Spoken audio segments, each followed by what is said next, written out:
So do you want to start by just telling us a little bit more about yourself, where you grew up, what family life was like for you as a kid?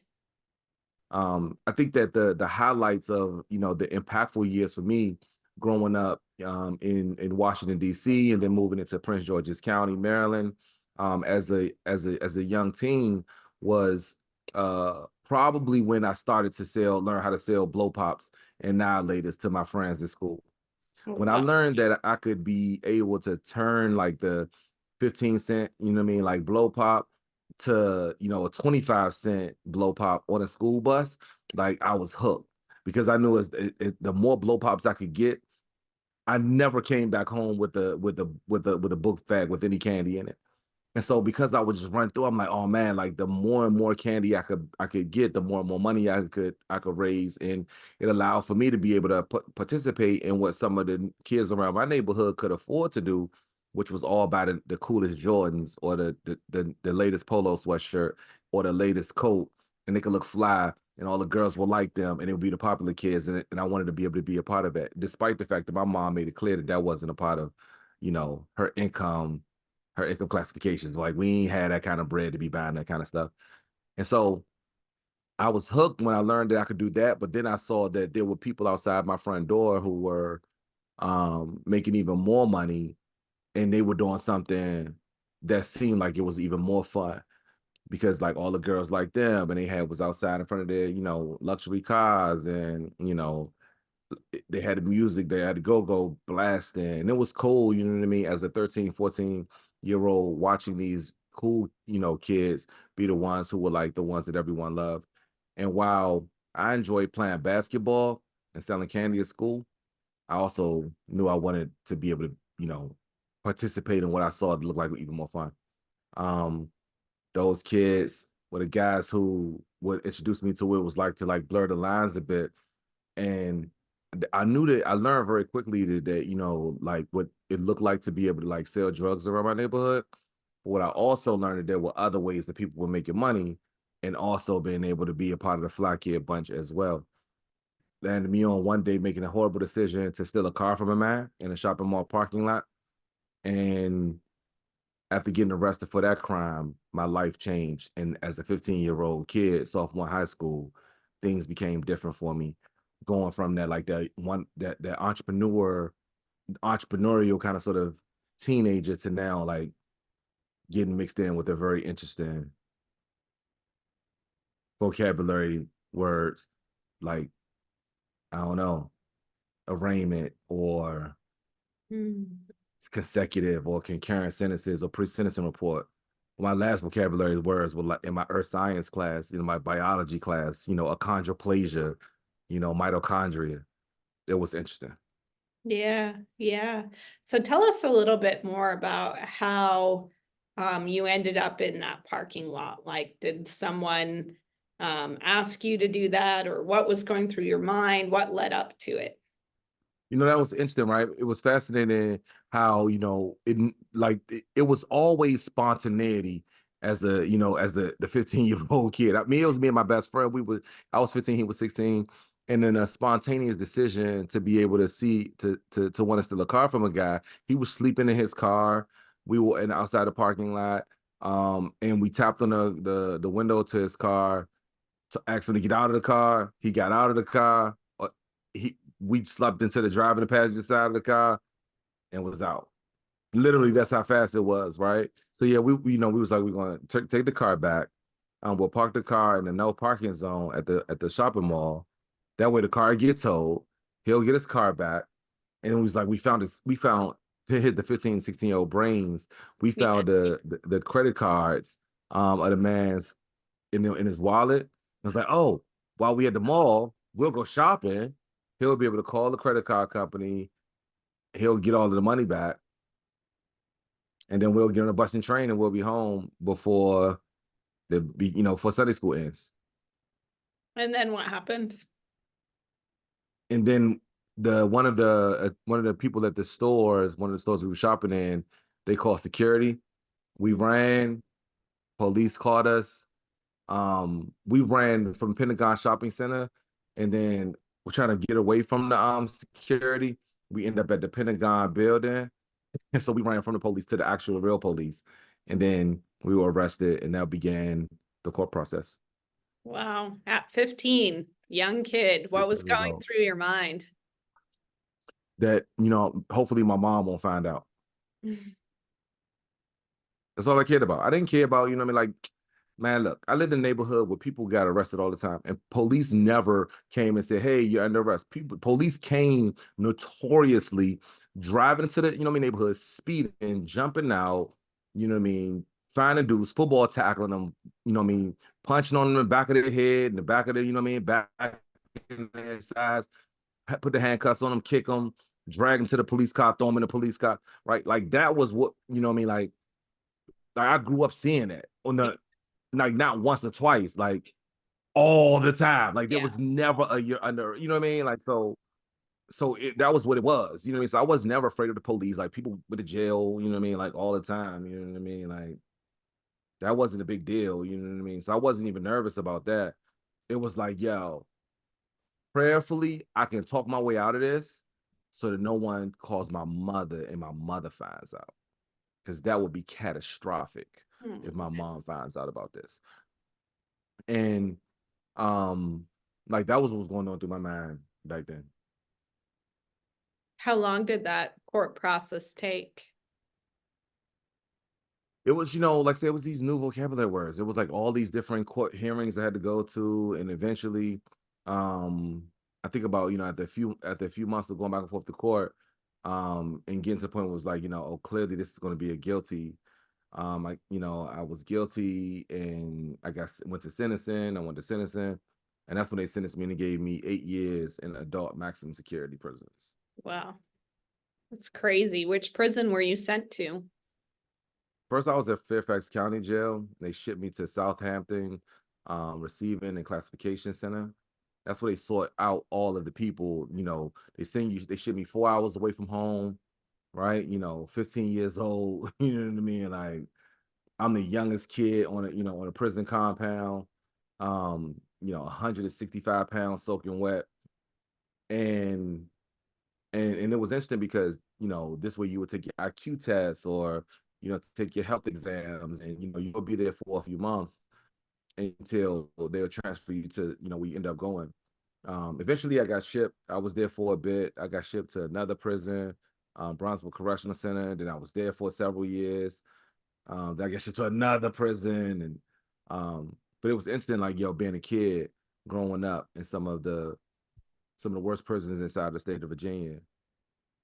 Spending birthday after birthday, 16th birthday, 17th birthday, 18th, 19th, 20, 21st, 22nd, 23rd, like all those birthdays growing up in prison. It was tough. Yeah, I bet. Tell us what it was like in prison. You must have been terrified at 15. What were some of the No, people like? no, it wasn't. No. No. I grew up like the people in prison they were like the people who were, was outside or further by stoop. You know what I mean? We was all like, oh, we gonna play ball, you know what I mean? Like we gonna play spades, you know what I mean? Like these were all of the things that I saw, the beefs and all that, like it was a microcosm of what, what I mean, I would see inside of my neighborhood or neighboring neighborhoods, you know what I mean? But this time it was interesting, like if there was a beef, you couldn't escape it. Like you can go into the house or you can go into another neighborhood, you can go out of town or something. This one was like you only going into your building and they opening those backyard gates the next day.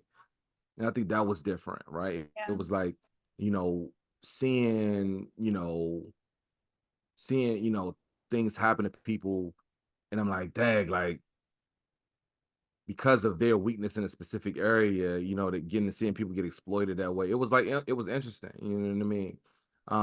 It was tough. In fact, the first couple of years, I didn't even think I was gonna be in prison. You know what I mean? I'm like my mom will figure out she's gonna talk to it's like my mom talked to the principal at school. It's like she'll talk to whoever, the prosecutor, the judge, whatever. They'll get me out. Like I ain't tripping. I don't care. It wasn't until my second year in prison where I met, a man. Um, he was a lot older. He was like in his mid-50s, and he pulled me aside. He was like, "Yo, I've been in here for 31 years." And when he told me he'd been in there for 31 years, that's when I realized, like, oh snap! If they would keep somebody in there for 31, they'll make me do all 8 of mine. And that's when I went from being a playful kid to being like, all right, I'm probably going to die in prison, so let's get to it. Like, Yeah. this is what it is going to be. It's beefs, you know what I mean? Somebody not gonna mess around. They don't pay me back my 2 or 3 packs of cigarettes they owe me. They ain't gonna walk around here talking about, markets is soft. Oh, that's what we about to go to war over these 3 packs of cigarettes. Like that was my mindset. I was angry. I was angry at everybody. I thought I was going. I'm like, this is gonna be it. Um, and I remember my mom. She sensed this, and she was like, "Yo, dude, you crazy? Like you lost your mind if you think that I'm gonna let you go to this, this way of thinking." And so she came and visited me one weekend, and she made a promise to me in a visiting room to write me letters or send me pictures daily in order to be able to remind me of what was on the other side of on the other side of the fences waiting for me. It allowed for me to be able to unlock some levels of hope or um you know aspiration that just wasn't there. It didn't run prevalent on the prison rec yard. Mhm. um but my mom, she instilled something, so it was a cheat code for me to be able to at least have something to look forward to. Yeah. Yeah, I bet. Do you have any brothers and sisters, or was it just you and your mom?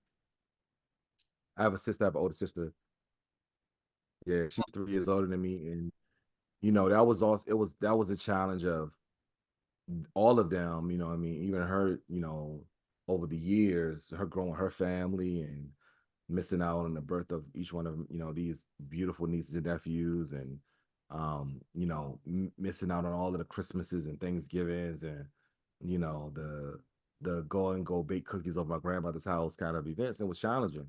All I wanted to do was open up Christmas gifts for my friends. You know what I mean? And like my Christmas were spent, in D building on the third floor, maybe watching something on TV. Nothing that resembled a Macy's Day Parade, because that was just a constant reminder of a world that we just weren't connected to, and most of us would never see ever again. And so, like, it was probably a rematch of some tennis episode or something on TNT that would allow us to be able to just kind of sort of just disconnect for the moment. And that was challenging, definitely as a kid. I bet. So when did this anger that you felt change to hope? Was that kind of through your mom's visits and letters and pictures that she sent you? Can you talk about how that started to change?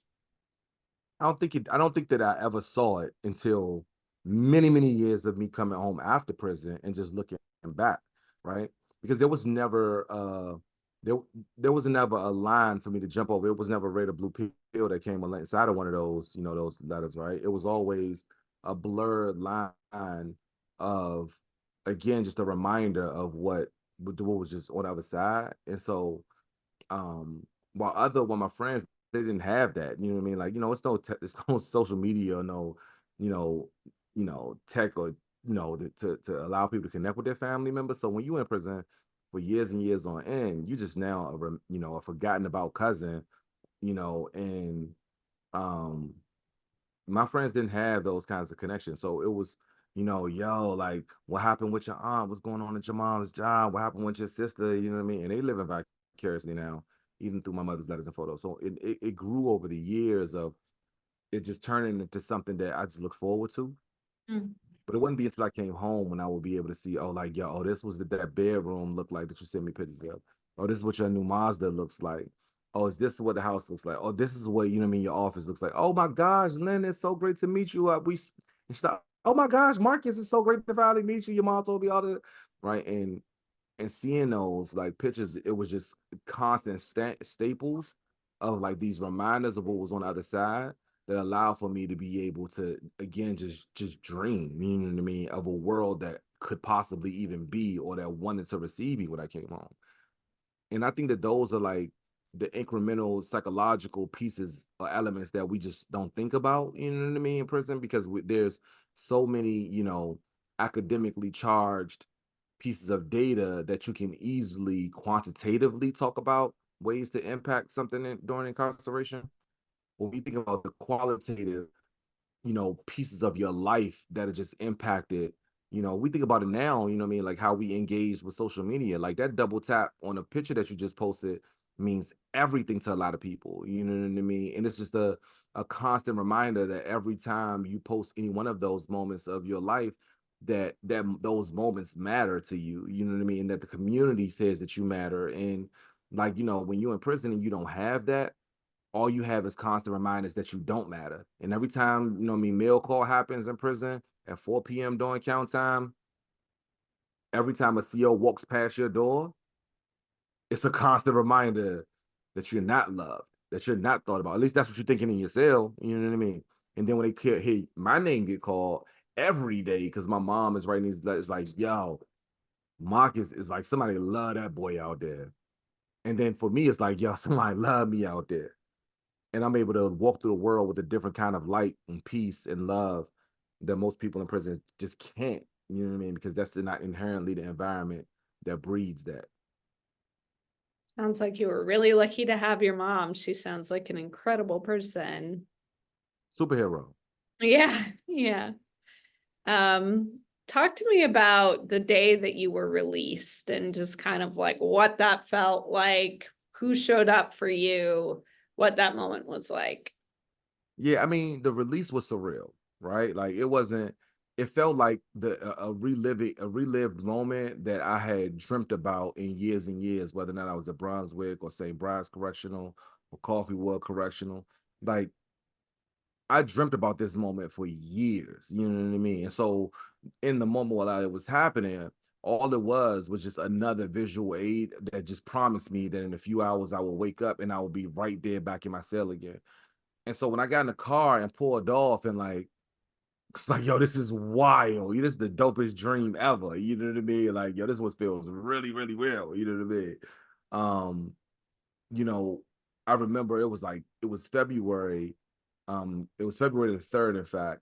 And it was such a cold day. And it just snowed a lot the day before.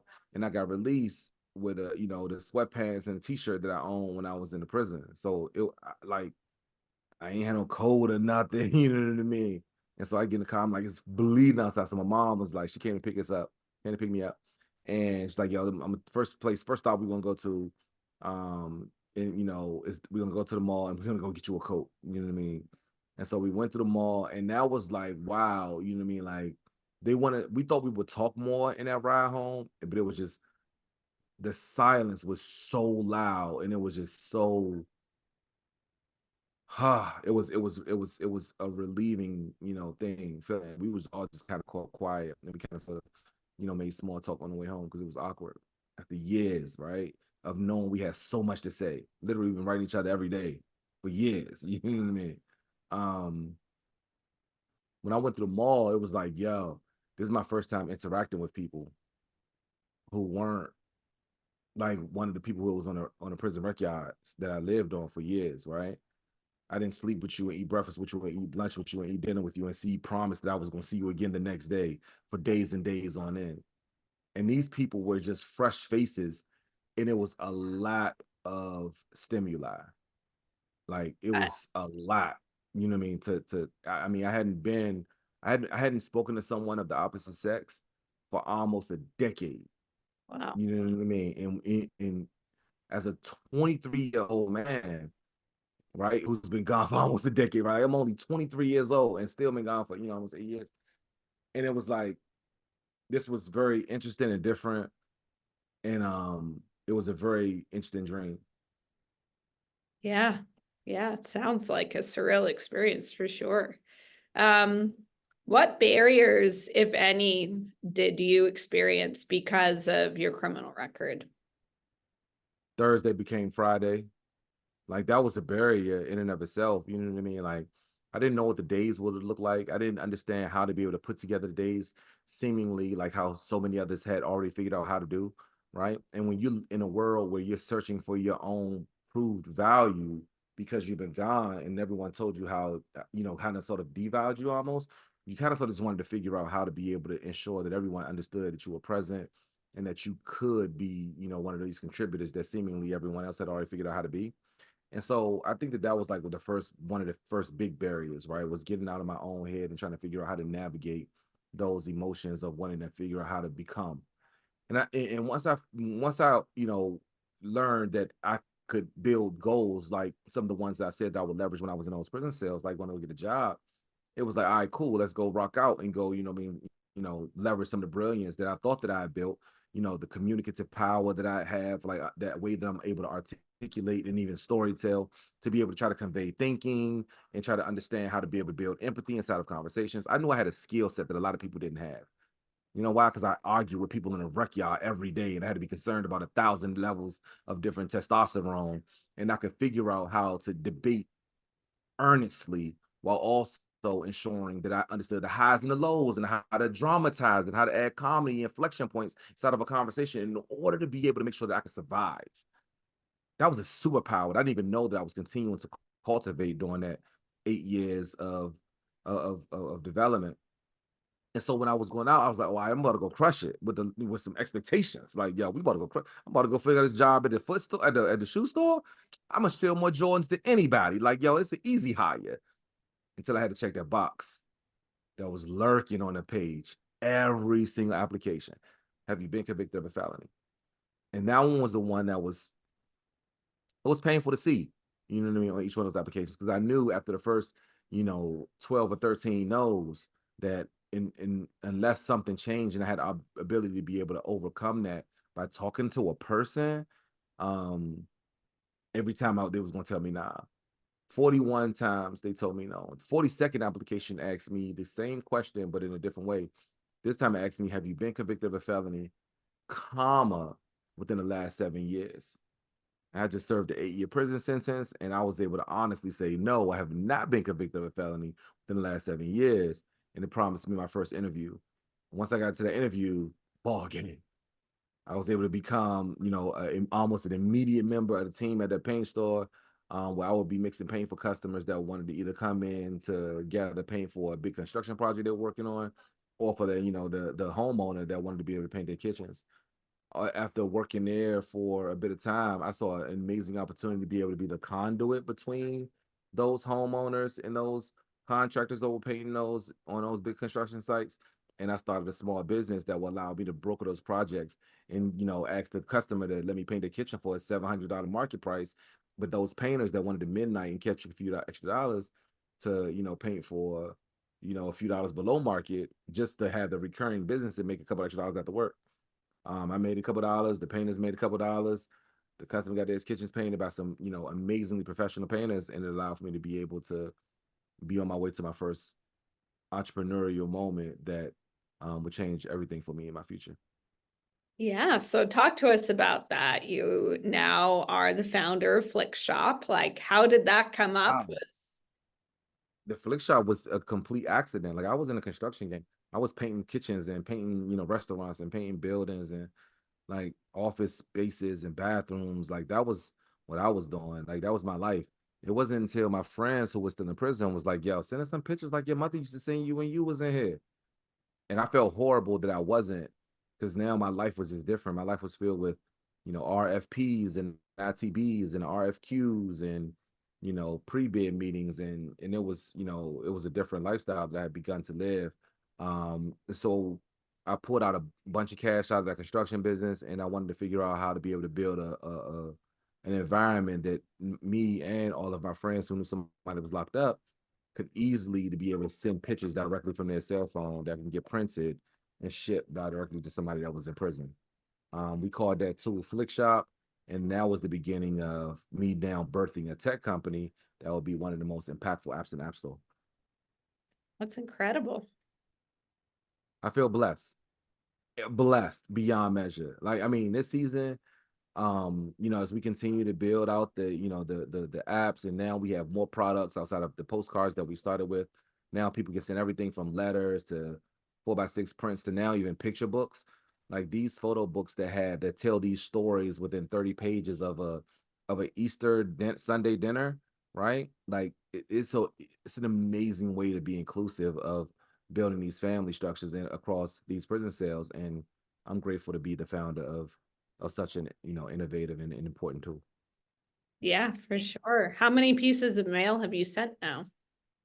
Oh yeah, I mean we're upward of almost a 500,000 pieces of mail that we ship to folks around the entire country. And when I think about like what that means for us, I mean that's a huge number for us, and it represents so many different amazing families though that say, hey, look, we are committed to people and want to see them come home from prison. I mean, 95% of people are coming home from prison one day, they say, right? And when you think about that, what that means, and the people that are coming back to yours in my neighborhood, I'm asking myself, like, how do we want them to return? How are we preparing them to be embraced and loved? And I think that each one of those customers that those individual pieces of mail, represent, it just signals like one more data point of like what's waiting on the other side, so that our communities can feel warm and welcome to these new, entrepreneurs or leaders or advocates or, lawyers or teachers. Like, these are amazing people that, I'm excited about connecting to the community in meaningful ways. It's amazing. So talk to me a little bit about just your journey as an entrepreneur. I'm an entrepreneur also, right? We both have tech companies. Um, building a company is really, really hard. And I imagine even harder if, you have the barrier of a criminal record. Can you talk about just that? If you did any fundraising, whether your felony record was a barrier to any of that? Yeah, I mean, so the entrepreneur journey for me, one, ridiculously hard. It continues to get harder as the business grows and has different problems that we're solving. That's the first thing is like, I'm constantly asking myself, what problem are we solving? If I can fill out that Marcus Bullock problem statement, I help blank to do blank so that they can blank. If I can clearly define that every single time, then I'm able to make sure that we're on the right path. And if I'm committed and passionate about it, then I understand that the obstacles are going to always be there. They're always going to be there. And my constant, fight is like trying to make sure I'm figuring out how to turn purple problems into red problems. How to turn red problems over time into orange problems, and the orange problems into green problems, and green problems into yellow problems, and on and on and on. Because when we first started out, the one thing I did recognize though is that my silver lining in my dark cloud is that my pain tolerance really is a lot higher than most other entrepreneurs. And so the things that folks look at as failures, I'm like, oh, this is par for the course. Like, what you think you will have to do? You know what I mean? Like, when I came home, I had to go apply for jobs, and people would be like, oh my gosh, I applied for so many jobs, and they telling me no, and I'm like, oh, dang, I feel horrible because I remember that season. You know what I mean? And I'm like, yo. I'm like, the numbers is crazy. It's a numbers game. How many jobs you apply for? And like, I applied for like 7 jobs, and I'm like, oh, interesting. You thought that was the number. Interesting. Cool beans. And now I have to fake be empathetic. You know what I mean? Because in my head, I'm thinking like, bro, I applied for 41 jobs. You know what I mean? Before the 42nd one said something, you know what I mean? Like, and that was just to get to the next interview, bro. Like, you went to the first, you got to the first and second interview on job application number 3. You know what I mean? Like, the audacity of you to feel like only 7 was going to be right. So like, for a lot of entrepreneurs, even during the fundraising journey, right? I mean, it took us years to raise capital for our company. Now we are venture back, but even when I first of all, I didn't even know that was even an option. I remember when somebody first asked me, they was like, yo, who invests in your company? And I'm like, we ain't on the New York Stock Exchange. Like, how would somebody invest in my company? Like, what you talking about? And they was like, yo, who are the investors on your cap table? And I'm like, bruh, I have like, I'm Googling terms inside of the conversation. And I'm like, wait a minute. So wait a minute, this venture fund thing. So you mean to tell me that they're like really rich people who write checks to people to help their businesses so they can grow? Stop playing. What? This is literally like 10 years after I've been in business. You know what I mean? Right? Like, this is after I ran a construction business for almost a decade. You know what I mean? Before I even realized that was even an option. You know what I mean? And so I'm like, oh, this is wild. And so then even like I was even the fundraising journey, I was pitching to people. Like, I'm like, oh, you a high net worth individual? Listen, boy, do I have a deal for you, right? The old sleazy, you know what I mean, pitch, right? And they would look at me like, oh, all right, cool. You know what? This is pretty entertaining because again, I have this gift of communication. And so like, this is pretty entertaining at best, you know what I mean? And it's pretty cool, this tool that you're talking about, because I don't know nobody in jail or prison, so I don't even know if this is even something that's worth, me investing in. But the way that you explain it is really interesting. So like, let me hear more. And before I will realize, their fund that they invest from only invest in healthcare products, Hmm. or they only invest in Series B or Series C or Series D companies. They only, the smallest checks they write is 25 million. And just because I was in a room with them at some kind of fundraiser gala or some kind of other event where I'm like, oh my God, I heard you're an investor, right? I had to learn the process of who invested what and what stages and what cycle they're part of. They in the fund. Are they just an angel, or what level are you in, and where have you built inside of the product? And for real, that sometimes folks don't care about these amazing ideas you have. They first thing they're like, yo, what fire have you built so that you can use the gasoline of my checkbook to make a much bigger fire? Like that's my job as an investor, right? So like even like that part of the fundraising journey, I had to learn over the years. But it was so much failure baked inside of my life. You know what I mean? I went to prison at 15 years old. You know what I mean? My last grade completed was the ninth grade.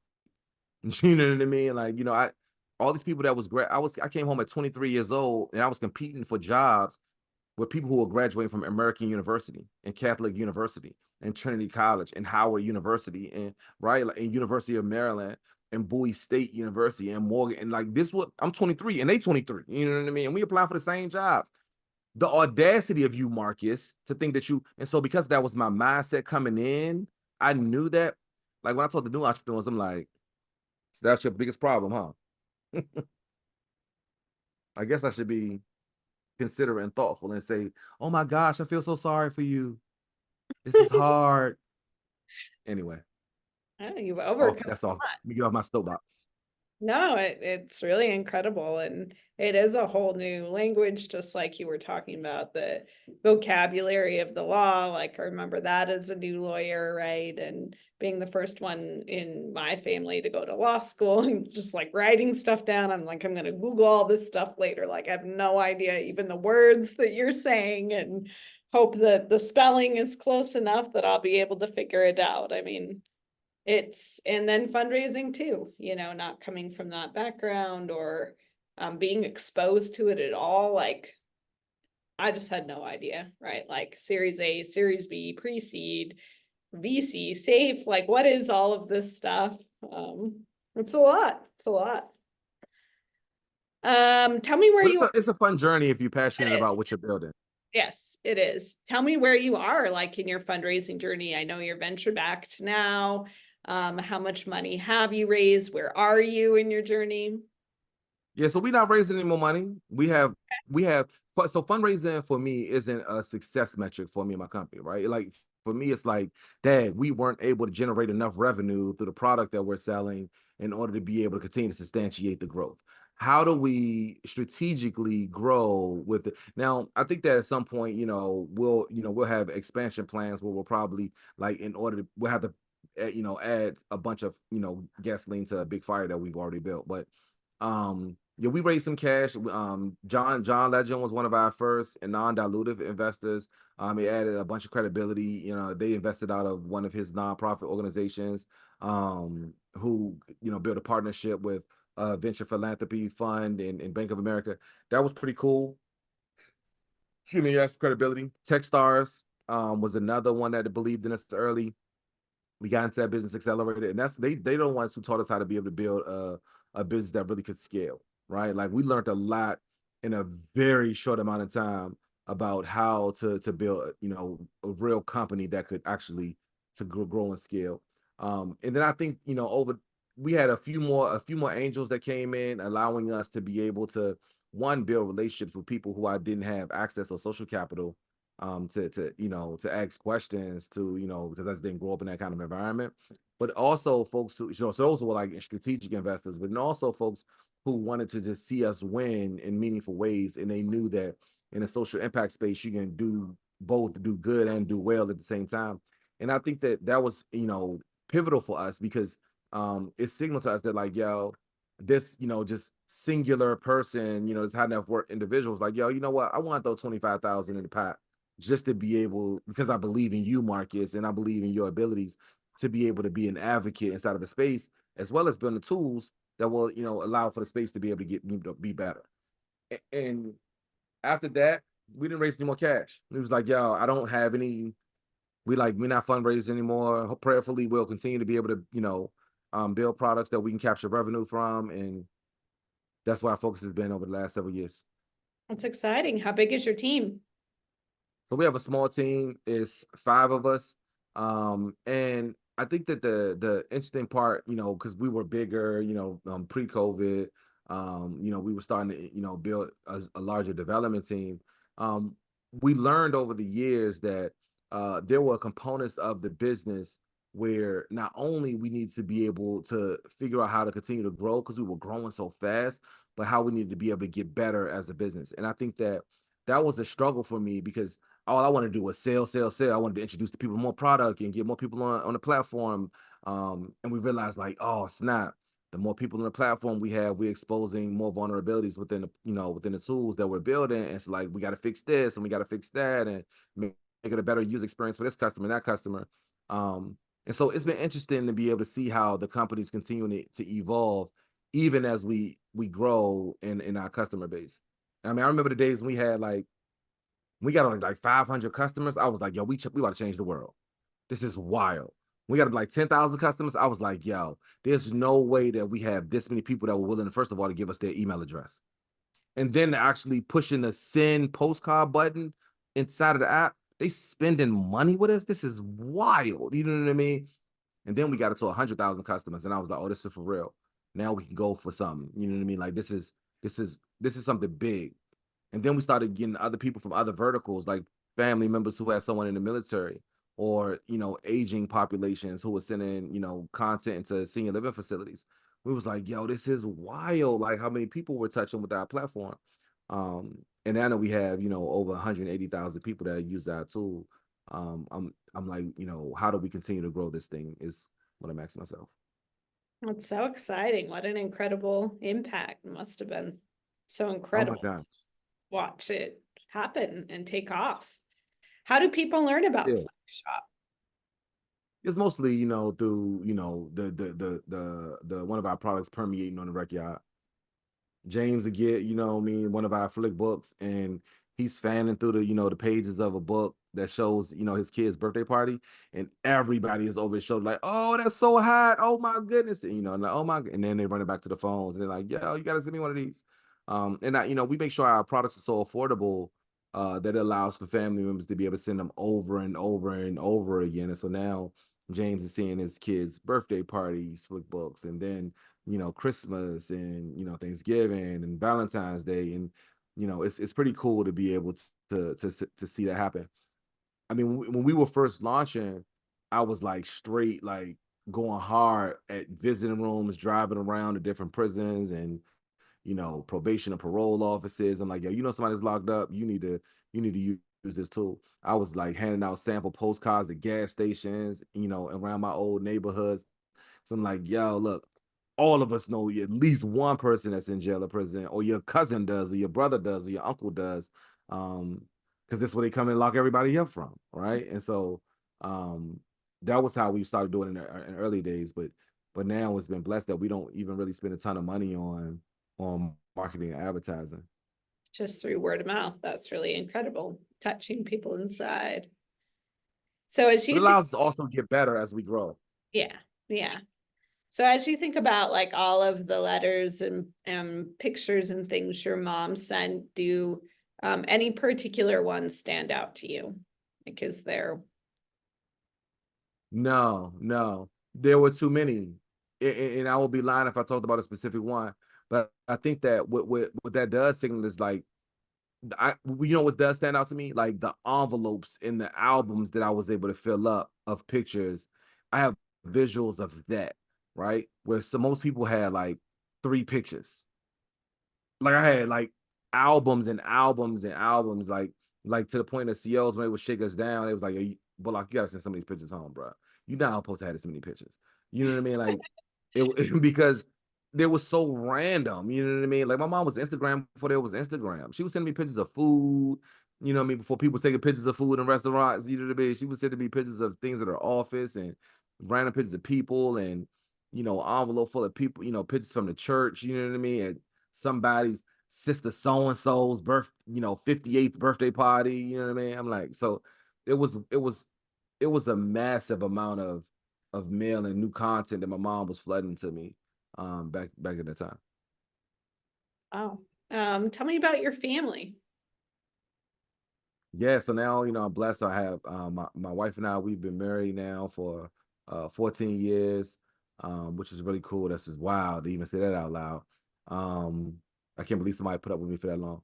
And then you got my son Marcus Jr., who came right after we got married, and so he's 13 years old. My daughter Aya, she just turned 8, and my daughter Marley, she'll be 2 in May. Wow, three kiddos. A big spread between them too. What?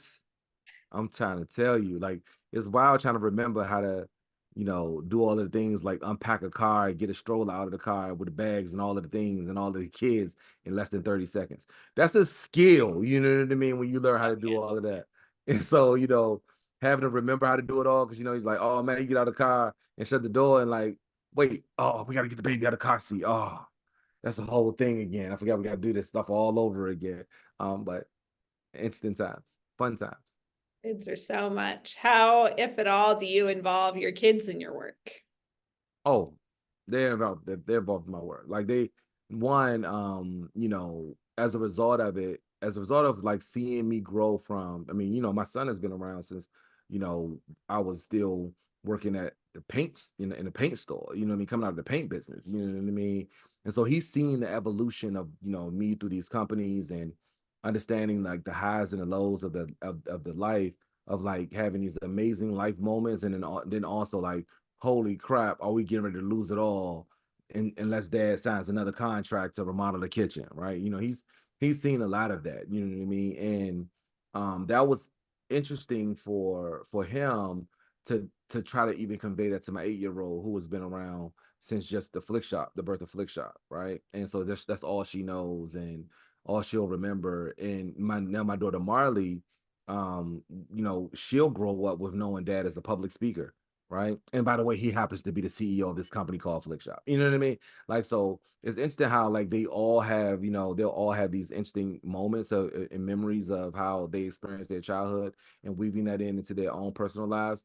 My son, he's an amazing introspective thinker. He's an incredible academic, and it's reflective of a lot of the years that he saw my wife and I growing our career and being laser focused on what we were reading or doing or building at the time and how intrinsically important it was to pay attention to the detail. My daughter watched me grow up, you know what I mean, always pitching and, trying to figure out how to get on the TV and on news and all that, and so now she's an incredible, speaker and scientist and, a leader in her classroom in a very interesting way. And my bossy little 2-year-old, Lord, just keep me in your prayers on this one. We'll see how it goes. That's amazing. What does the future hold for you? Prayerfully that I'll be able to, continue to amplify the need for um the need for these second chance opportunities for folks that are coming out of the prison. I think that's like big place, the big staple I want to place inside of my career at this point. In my personal life, I enjoy being a person, that helps to shift a narrative and build narrative change around the world for folks who look like me or lived in neighborhoods or some of the prisons I lived in. I think that there's some amazingly brilliant people, and the fact that folks call me a unicorn is like kind of sort of frustrating for me. So how do I continue to be like, yo, look, amplify like even those man that showed me like the tattoo guns that they built out of a Walkman and some guitar string. It's like wild, you know what I mean? I was never that kind of mechanical engineer, you know what I mean? But talking about how these folks are all similarly built just like me, but I was blessed to be able to have access and social capital. And so if I can figure out a way to be able to do that, that'd be awesome. As in my family, I want to be, continue to be the dad that my children will be able to point to as a legacy builder for our community and how they can figure out how to do it on their own. So that's how I think about my life in those angles. I'm sure all of that will shift if we had the same conversation, you ask the same question a year from now. Yeah, yeah, I love that. What advice would you give people coming out of incarceration? Yeah, don't be afraid to jump out of the window and build your parachute on the way down. Like too many of us, you know what I mean, suffer from you know, that term that people use often now is that which they call imposter syndrome. Like we feel as though we aren't deserving of the spaces or the places that we are in, or we aren't smart enough or capable enough to be able to perform inside of those spaces. And my challenge is like, yo, if you can argue 30 minutes about who's better, Steph Curry or LeBron, like, yo, you're probably one of the best communicators, you know what I mean, out there. And I think that if you're able to hone that skill, specifically that one alone, you'll be able to be transformative inside of any of the spaces that you're blessed to be able to be in. But I also think that there's some real skill sets that we built while we were in prison that I think that we just don't leverage when we come home, and trying to figure out how to pinpoint those and understand that we are adding value in every room that we're in, especially when we're able to bring those skills. It could be game changers for us all. So don't be afraid to jump out the window and then build your parachute on the way down. And you're probably going to hit splat. And that's all right. Run back upstairs and jump out the window again. And hopefully when you pull the parachute string, it actually comes out. But in the event that it doesn't on the second time, run back upstairs, jump out the window, build a parachute on the way down. The reality of it is that we've been declined, overlooked, deprived of, you know, we're boxed in, relegated to so many corners of our lives.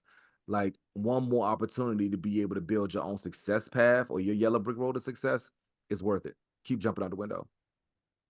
What do you think we need to do to change that? I feel like I see so many skilled, talented, incredible people that we serve every day who have so much to offer.